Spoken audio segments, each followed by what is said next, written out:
Monsieur Pierre Dourtiguet, merci infiniment de vouloir accorder cet entretien à la radio francophone iranienne. Vous êtes notre consultant spécialiste des questions internationales. Monsieur Dourtiguet, en Libye, alors qu'on craint une crise humanitaire d'envergure, on a l'impression qu'aux Nations Unies, on traîne un petit peu le pas pour prendre des décisions adéquates. Est-ce que c'est également votre impression?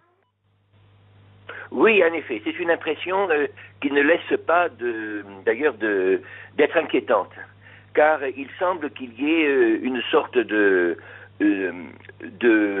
projet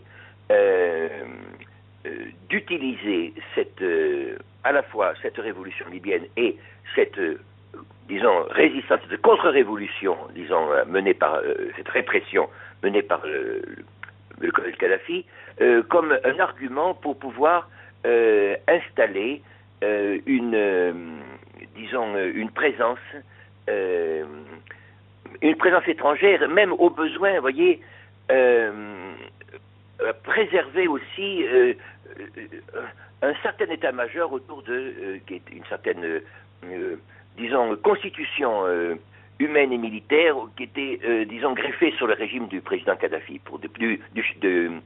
du chef de la révolution libyenne. Cette attitude tranche évidemment avec celle adoptée dans tous les autres pays. Il semble que, bien sûr, l'attitude française de M. Juppé de refuser une intervention de l'OTAN a ses raisons. Cette raison, disons, elle semble bonne, mais les Américains et d'autres milieux, disons, voudraient profiter de la situation pour pouvoir, mettons, ralentir le mouvement révolutionnaire et en tout cas le neutraliser ou, disons, le noyer sous un faux aspect humanitaire qui, en fait, justifierait, disons, des mesures, à notre avis, déjà préparées, des mesures, disons, qui conduiraient à une sorte de prise en main du pays. Il semble que si on avait voulu faire tomber le colonel Kadhafi, on s'y serait pris autrement. Je crois que cette affaire n'est pas très propre. Monsieur Dourtiguet, vous venez de faire allusion au tout nouveau ministre français des Affaires étrangères, Monsieur Alain Juppé. Monsieur Juppé qui a dit qu'une intervention de l'OTAN, par exemple, serait contre-productive, même si cela a un but humanitaire. Est-ce que ça confirme un petit peu ce que disaient les médias français en parlant de Monsieur Juppé comme homme d'expérience à la tête de la diplomatie française? Oui, en effet, c'est en tout cas de ce point de vue, il faut avouer qu'il est dans la ligne de l'ancienne diplomatie française, celle qui était sous Chirac. Même on peut dire, même entre guillemets, que c'est une forme gaulliste, disons, de réaction. Cette attitude, disons, est à son bénéfice. Elle est au bénéfice même de la France, qui apparaît à ce moment-là comme, disons, une sorte de protectrice de l'indépendance des pays africains, des pays arabes. Et je crois que cette réponse de M. Juppé n'a pas été suivie de commentaires américains, par exemple. Ceci reste toujours vague et semble, disons, la France fait, de ce point de vue, cavalier seul, mais comme autrefois, au nom de l'intérêt général des peuples, voyez-vous. Je crois est-ce que ceci va continuer? Est-ce qu'il y a, disons, véritablement une politique française mûrie dans ce domaine? Les événements seuls le diront.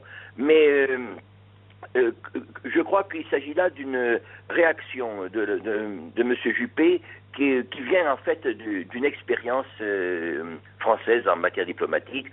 Il est certain qu'une intervention de l'OTAN est méditée, nous dirons presque préméditée, et que celle-ci, bien sûr, serait très mal vue, et à juste raison, bien sûr, comme une forme de néocolonisation, une sorte de jeu dans lequel la résistance, disons, la répression du colonel Kadhafi, disons, jouerait son rôle.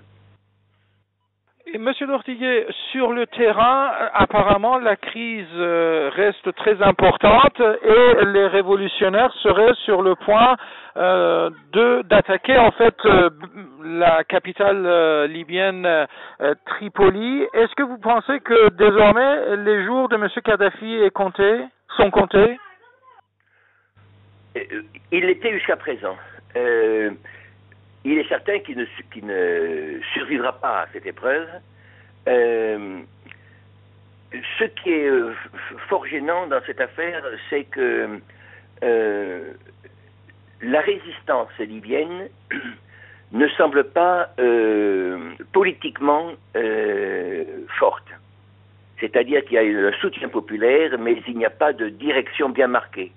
Une telle épreuve de force, à notre avis, conduirait à la défaite quand même du colonel Kadhafi, parce que le désastre humanitaire est quand même très fort dans le pays.